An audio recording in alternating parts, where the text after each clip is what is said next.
Très très belle journée. On se retrouve ce soir.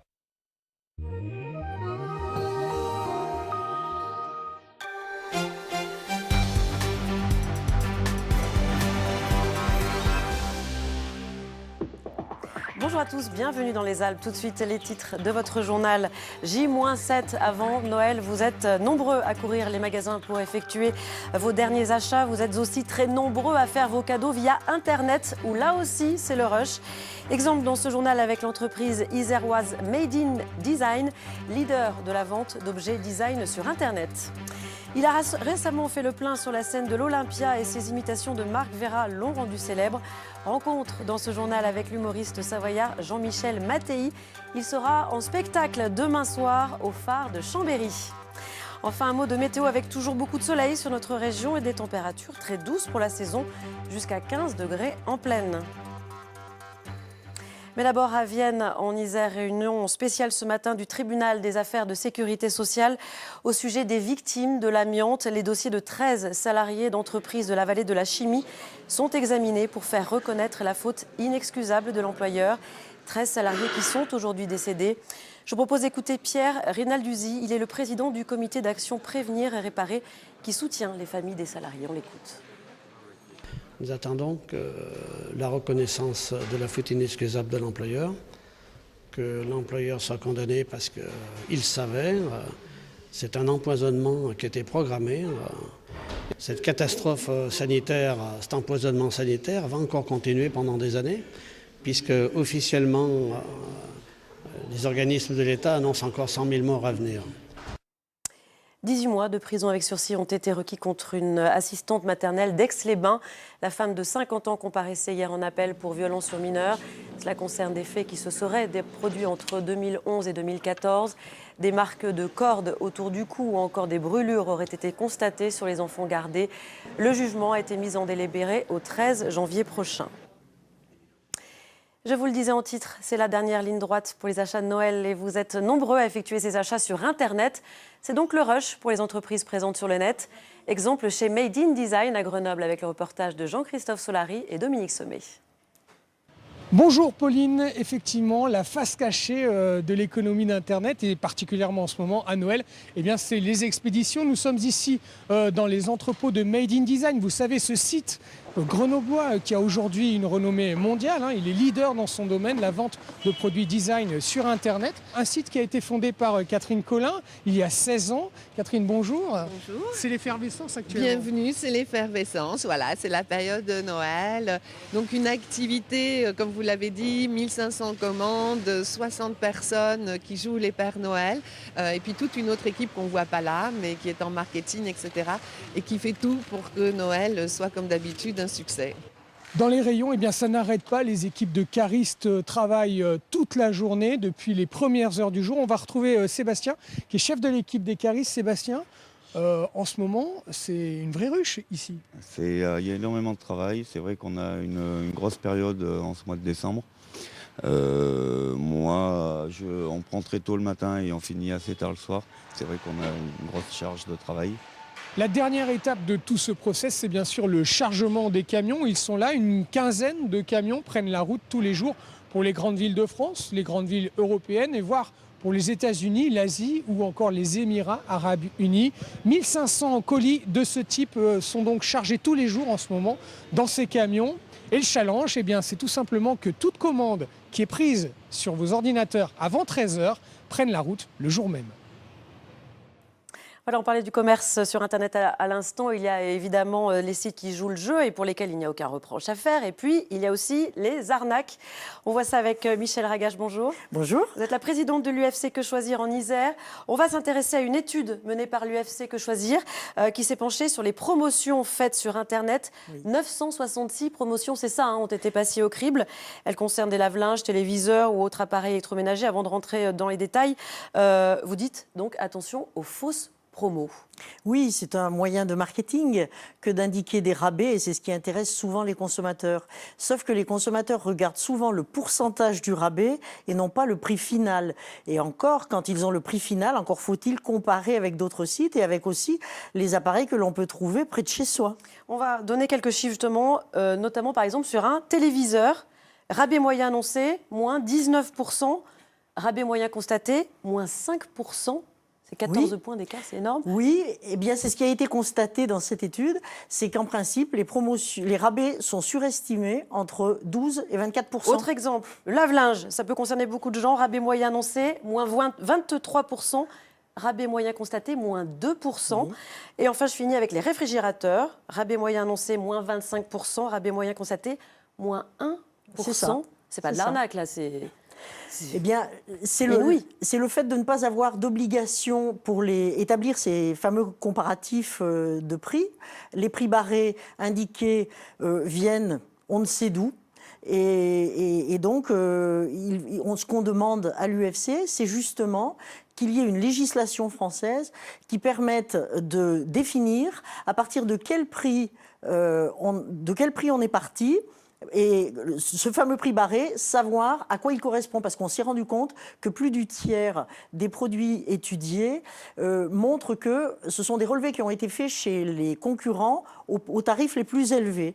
Et donc après, on obtient soi-disant des rabais très importants, alors que la réalité est complètement différente. Alors vous dites aussi attention aux achats sur Internet, notamment en raison des délais de livraison.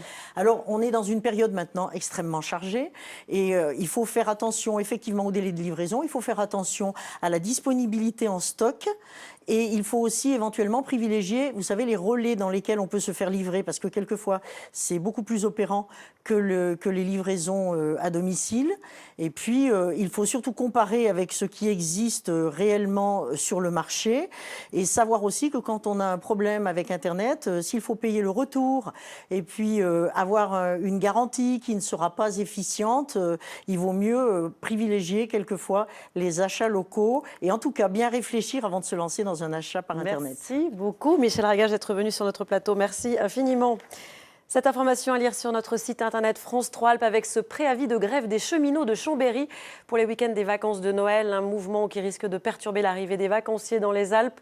Les syndicats réclament du personnel supplémentaire. Article complet sur notre site alpes.france3.fr. Des chirurgiens équipés de lunettes 3D en pleine opération, c'est de plus en plus commun dans les établissements équipés de systèmes de vidéo chirurgicale en 3 dimensions. Cela permet des gestes plus précis et une meilleure récupération pour le patient. Exemple dans une clinique d'Échirolles, près de Grenoble, avec le reportage de Cédric Picot et Vincent Abran. Admission au bloc opératoire de chirurgie viscérale. Le patient souffre de sérieux reflux gastrique. Son estomac remonte dans son thorax. Pour remettre ses organes en place, le chirurgien utilise une caméra introduite dans l'organisme. Un procédé classique de cœlioscopie, sauf qu'ici, le praticien visualise son geste en 3 dimensions. C'est des interventions qui sont assez techniques et en 2D, on avait un peu tendance à se perdre parce qu'on n'avait plus les repères de profondeur. C'est une opération qui travaille énormément sur la profondeur. Et là, ça devient facile, quoi. Pour lui, c'est bien, quoi. Des lunettes 3D comme au cinéma. Fabriqué en Allemagne, ce procédé de visualisation offre une réelle immersion dans le corps humain. Il est couplé à des instruments robotisés ultra précis mis au point à Grenoble et Annecy. Grâce à cette technologie, les gestes du chirurgien sont plus sûrs et plus rapides. L'intervention est moins invasive pour le patient. Le système trouve déjà de nombreuses applications dans cette clinique. Ça s'adapte aux chirurgies viscérales, urologiques, gynécologiques et thoraciques. C'est-à-dire 4 chirurgies majeures dans notre bloc, et qui sont les chirurgies du mot, entre guillemets, c'est-à-dire de la paroi abdominale ou de la paroi thoracique. 3 unités comme celle-ci ont été déployées dans l'établissement. L'investissement total avoisine les 600 000 €. Il garantit plus de confort pour le chirurgien et une meilleure récupération pour le patient. À moyen terme, il devrait aussi générer un gain réel pour la clinique. On va se donner rendez-vous dans 1 an et on va publier nos résultats, de savoir dans l'ensemble de nos opérations, sur ces 4 disciplines, quels étaient nos temps opératoires avant, quels sont nos temps opératoires aujourd'hui et quels sont nos temps, nos durées de séjour et nos sorties prévisionnelles du patient. C'est là aussi où il y aura un retour économique sur notre investissement, je le pense. La visualisation 3D et les instruments robotisés sont en place depuis le mois de septembre. Ils ont déjà servi à plus de 200 interventions chirurgicales. Ça comble La 14e édition des Étoiles du Sport se déroule jusqu'à demain à la Plagne en Savoie. Comme chaque année, anciens champions espoirs du sport se retrouvent pour des moments d'échange et de partage. Hier, une cinquantaine de sportifs ont participé à l'événement Partage mon handisport, une activité animée par Michael Jérémias, champion de tennis handisport. Au programme du basket, du tennis de table ou encore du handball ont participé entre autres Stéphane Diagana, Richard Dacoury ou encore Alain Bernard et Michael Liodra. Vous le connaissez sans doute si vous êtes fidèle à France 3, l'humoriste savoyard Jean-Michel Mattei sera en spectacle demain soir au phare de Chambéry. Célèbre pour ses imitations de Marc Vera notamment, l'homme revient sur ses terres après avoir brillé il y a quelques semaines de cela à l'Olympia. Jordan Guéant et Benoît Levaillant l'ont rencontré. Là, on va commencer en fait le spectacle par Je me voyais déjà. Après, j'ai un truc sur les Savoyardes aussi. On va tout y faire péter, voilà la promesse de Jean-Michel Mattei. Alors après l'Olympia, place au phare de Chambéry, nouvelle arène de l'homme aux multiples bérets, imitateur, humoriste et chansonnier. Moi, je suis très content et ça va être différent de l'Olympia parce qu'ici, on est chez nous et puis le phare, c'est l'Olympia un peu de la région. Royalistes, Savoisiens, faut rallier la résistance, les Anglais nous envahissent, ils rachètent nos chalets. La semaine dernière, j'étais à Chamonix, je croise Bernadette, je dis non Bernadette, qu'est-ce que tu deviens? Elle me dit je prends des cours d'anglais. Je dis pourquoi? Elle me dit tu comprends? Quand je serai vieille, que je serai en maison de retraite, que je puisse causer avec les gars du coin. Depuis 5 ans, Jean-Michel Mattei vit de sa passion, la scène, le spectacle. Un sacré virage pour l'ancien psychologue. C'était un métier qui donnait beaucoup de sens à ma vie. Donc c'est pour ça que je suis venu tard dans le spectacle. Et puis tout au coup, à un moment donné, quand j'ai choisi de faire que de la scène, à nouveau, maintenant, c'est... En fait, je suis heureux, quoi. C'est-à-dire, je suis épanoui. Allez, on y va. Au cœur de son répertoire, le savoyard. Forcément rap, radin, forcément touffant aussi. Mattei s'amuse des clichés. En vrai amoureux de la région, il en est l'un des meilleurs ambassadeurs. Qui c'est qui a dit que les Savoyards, on était des rampes? Faut y arrêter. Oh. Surtout que chez nous, on jette l'argent par les fenêtres, de l'extérieur vers l'intérieur. Tout ce qui sort de la maison, c'est par la cheminée. On ne sait pas ce que c'est que l'argent, on va tout mettre à la banque, on ne va jamais y rechercher. L'autre jour, je croise Mère Millot, j'y vais un Dieu, Mère Millot, t'en fais une tête. Ah, il me dit, j'ai perdu ma belle-mère. Je dis, ah bon, qu'est-ce qu'elle avait? Pas grand-chose, une table, 2 chaises. Moi, ce qui me plaît dans les pays de Savoie, ce que j'ai pas trop ressenti dans les autres régions de France, c'est que sans trop rêver, hein, j'ai l'impression qu'il y a une transmission de père à fils, qu'il y a assez peu dans les autres régions. Ce vendredi, Mattei jouera donc ici au phare. 2000 spectateurs attendus. Waouh, ouf. Mais même pas peur. Alors là, ouais. Là, c'est assez grand, là. Hein. Quand le public commence à rire, après, c'est comme si on jouait dans son salon, quoi. C'est comme si, en fait, on fait des choses, je pense, tous les humoristes ont commencé dans le cercle familial. Et moi, c'était ça avec les tantes, les oncles, cousins, cousines, c'était ça, quoi. Hein. Donc, voilà, donc après, je pense qu'il y a ça qui réapparaît, qui revient, et qui fait que ça évacue, en tout cas pour moi, ça évacue toute forme de stress. Ancien basketteur, l'humoriste vivra ce spectacle en bon sportif. Et il le sait, les matchs à domicile sont souvent les meilleurs. Direction Évian à présent. Vous le savez, les flottins et leurs sculptures en bois flotté ont envahi les rues de la station thermale pour les fêtes de Noël. Comme chaque année, la magie s'empare de cette ville où nous retrouvons sur place Valérie Chastelan. Bonjour Valérie. On est bel et bien dans l'esprit de Noël sans cet aspect de consommation à tout prix, hein. Oui, Pauline, vous avez tout à fait raison. Alors oui, vous avez tout à fait raison, Pauline. Ici, rien n'est à vendre, mais tout est à imaginer. Regardez, je suis au cœur du fameux village des Flottins, place Charles de Gaulle. Et voici mon ami, le joueur de flûte gigantesque, là, qui trône au milieu de la place. Et je me dirige vers mon autre ami, sympathique, le Rhin. Alors, est-ce que vous savez, Pauline, comment ça a démarré cette affaire? Pendant que je suis la caméra d'Armand, qui se cache derrière ces personnages. Eh ben, c'était il y a 9 ans.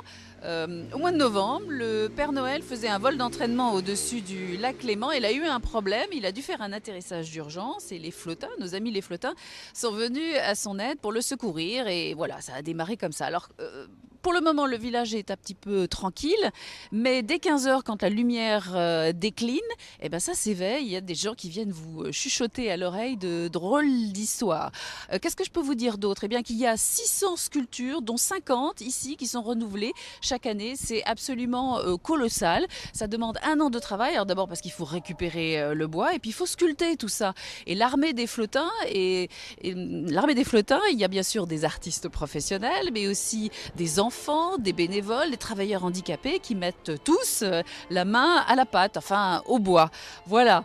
Le temps fort, eh ben, c'est 2 fois par jour des balades sur le lac. Et puis demain, c'est très important Pauline, la venue du Père Noël, le vrai, Sissi. Et puis le 3 janvier, eh bien, c'est le départ de nos amis les flottins. Et je terminerai par cette jolie phrase qu'on vient de me donner dans un petit carnet flottin. Rien n'existe qui n'ait au préalable été rêvé. Voilà. C'est très beau, merci beaucoup Valérie. Et on reste dans le féerique avec le 3e volet de notre série En attendant Noël. Ce soir, ce midi plutôt, nous vous proposons de vivre un peu plus cette magie des fêtes, direction la Haute-Savoie, dans le petit village d'Andy, là où se situe le hameau du Père Noël. Denis Vigneaud-Duguet et Jean-Pierre Rivet ont rencontré des enfants et des parents émerveillés.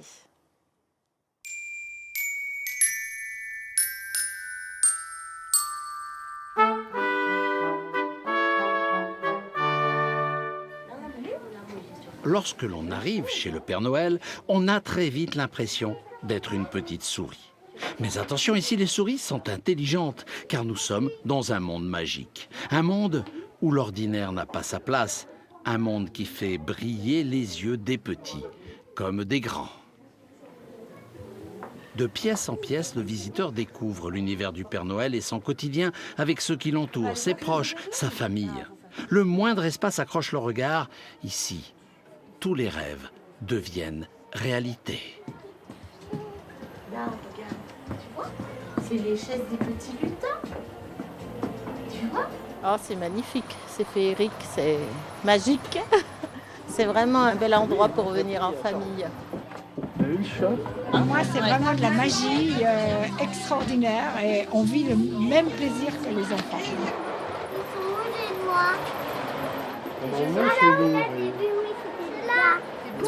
C'est merveilleux, c'est vraiment fantastique. C'est elle qui nous a emmenés ici. On adore.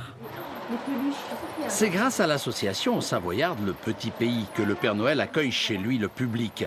Chaque année, plus de 100 000 personnes, dont 40 000 enfants, se laissent emporter par la magie des lieux. Je pense que c'est mon enfance qui se poursuit, c'est l'enfance de tous les bénévoles et de tous les visiteurs. On passe beaucoup de temps à partager une conviction dans un territoire entre Genève et Annecy où l'argent devient un peu roi. Mais c'est le partage de temps, partage de convictions, partage d'idées. Le partage dominé par une idée force. Ici, on récompense les gentils, mais on punit les méchants. Si t'as rien à te reprocher, tu risques rien chez moi. Un rôle dévolu au Père Fouettard, le frère jumeau du Père Noël, qui depuis son bureau surveille la planète entière. Les petites lumières qui s'allument, c'est toutes les bêtises que font les enfants dans le monde en direct. Comme ça, je suis au courant qu'il y a des bêtises qui se font et après, il faut que j'agisse. Rassurez-vous, Père Fouettard, les petits visiteurs du hameau sont à la fois gentils et généreux. Dans la salle des tototes, ils accomplissent un geste fort. C'est un acte qui n'est pas gratuit, dans le sens qu'ils vont donner leur lot. En contrepartie, ils vont mettre leur nom sur un registre. Et tous les noms avec le nombre de tototes qui ont été déposés, on va compter le nombre de tototes et on offre des repas dans une école orphelinat au Cambodge, à Phnom Penh. Après avoir signé le grand registre des tototes, le plus important reste encore à faire, rencontrer le maître des lieux. J'ai nommé... Le Père Noël. On l'a pas vu. Et pour cause, pas question de déranger le vieux bonhomme car jusqu'à Noël, il dort le jour et travaille la nuit avec ses lutins pour préparer les cadeaux. Alors la meilleure façon de ne pas être oublié lors de la grande distribution, c'est encore de rédiger sa lettre et de la déposer directement